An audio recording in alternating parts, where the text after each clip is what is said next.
Hola, somos el equipo 9 y les vamos a hablar sobre la colonización de Asia. Para empezar, es muy importante entender que antes de la colonización, de la llegada de las potencias europeas, Asia ya contaba con grandes civilizaciones, imperios y reinos. Tenían estos sus propias estructuras políticas, económicas y culturales. Por ejemplo, en India se encontraba el imperio mogol, mientras que en otras regiones de Asia existían diferentes estados importantes de redes comerciales.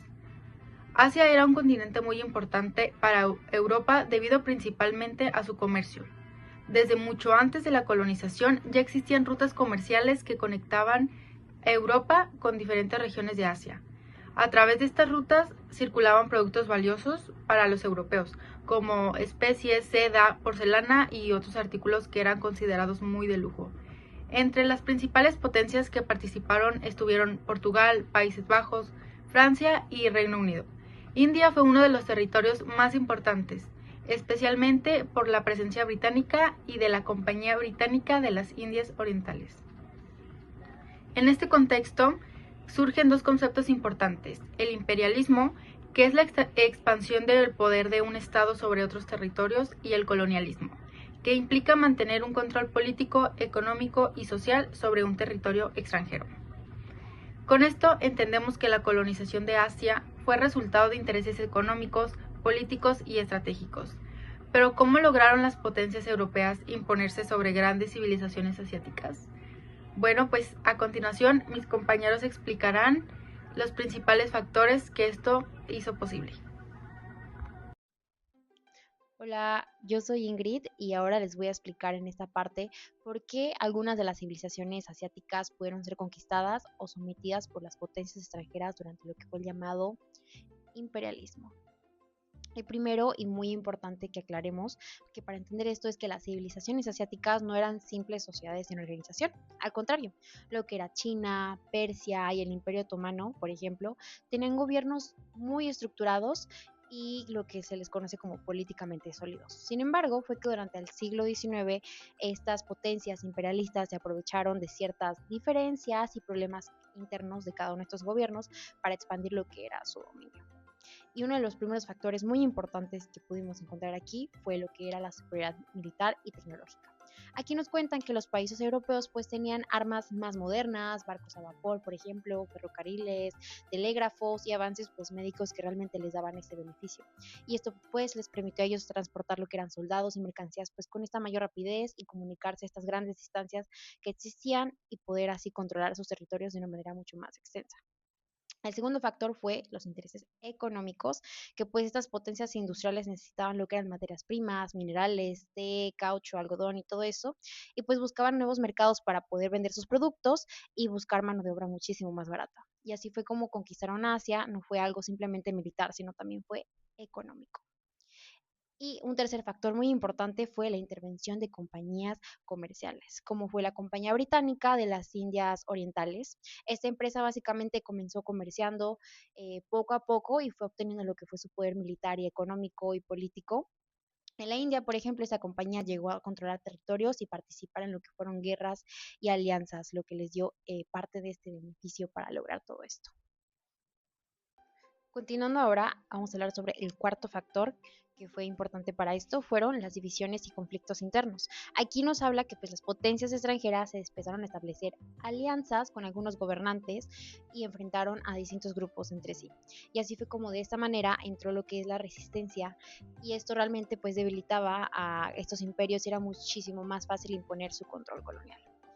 Como quinto factor también encontramos que pues, el debilitamiento político de algunos imperios fue parte primordial para esto. Por ejemplo, hablamos de China, que pues, después de las guerras del opio fue obligada por parte de Gran Bretaña a abrirse en el comercio europeo y tuvieron que ceder lastimosamente a Hong Kong.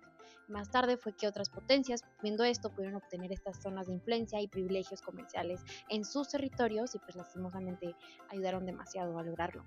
Finalmente existió la justificación ideológica de varios países europeos que relacionaban todo eso con la posición de colonias con el prestigio y el poder nacional y también afirmaban que pues su misión era de civilizar a otros pueblos, aunque realmente estas ideas estaban justificándose bajo lo que era el racismo y así poder justificar también su explotación, básicamente. Y pues en conclusión, con todo esto, encontramos que pues las civilizaciones asiáticas fueron ser realmente sometidas no por falta de cultura ni organización, al contrario, sino porque las potencias imperiales e imperialistas combinaron tecnología militar, intereses económicos, estrategias políticas y discursos ideológicos muy ambiguos y racistas para poder expandirse. Espero que les haya gustado este apartado. Nos vemos. Hola, buen día, mi nombre es Jackie y yo voy a hablar sobre aspectos negativos y positivos. Pues primero tenemos los aspectos negativos uno de ellos fue la explotación económica, que los países colonizados utilizaban los recursos de Asia para poder beneficiar a sus propios países. También hubo mucha pérdida de tierra ya que las personas fueron despojadas de sus propios terrenos. También hubo mucha explotación laboral y trabajo forzado porque las personas trabajaban aún así en condiciones muy difíciles. Otro problema fue la desigualdad y el racismo porque las personas colonizadas tenían muchísimos más privilegios que las personas locales. También se explotaban muchos recursos naturales como materias primas y productos agrícolas. Y uno de lo que afectó también la colonización fueron los cambios en las costumbres y lenguas y tradiciones de distintos pueblos asiáticos. Ahora les voy a dar un ejemplo sobre la India durante el dominio británico, que es que los británicos construyeron muchos ferrocarriles, principalmente lo utilizaban para transportar productos y controlar mejor sus tierras, pero pues después de que la India consiguió su propia independencia, pudo aprovechar esa parte de la infraestructura para su propio desarrollo. Y pues esto quiere decir que muchos cambios quedaron después de la colonización, aunque originalmente fueron creados para beneficiar a los colonizadores. Para finalizar con nuestra exposición voy a explicar la diferencia entre conquista y colonización, así como algunas de las consecuencias que este proceso histórico dejó en Asia y que todavía podemos observar actualmente.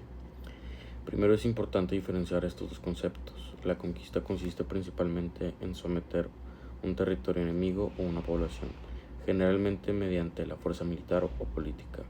En cambio, la colonización es un proceso más prolongado en el que una potencia extranjera establece y mantiene el control político, económico y social sobre un territorio. Por lo tanto, podemos decir que la conquista busca obtener el control de un territorio, mientras que la colonización implica mantener ese control y organizar diferentes aspectos de la sociedad de acuerdo con los intereses de la potencia colonizadora. Un ejemplo muy importante en el caso de la India, durante el dominio británico no solamente existió un control político, sino también una transformación de la economía, las instituciones y diferentes aspectos de la sociedad.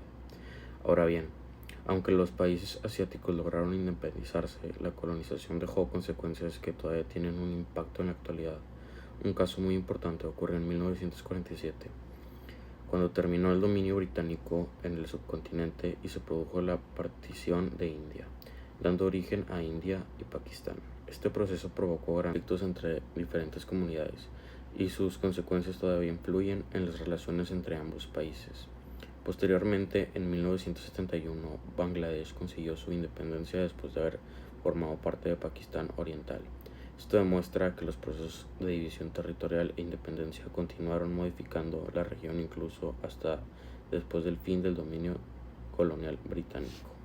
Además, actualmente podemos encontrar otros legados del periodo colonial, como la influencia entre las fronteras, leyes e instituciones, los sistemas administrativos y el uso de idioma en inglés, especialmente en países como consecuencias relacionadas con la economía, la educación, la infraestructura, la cultura y las relaciones internacionales.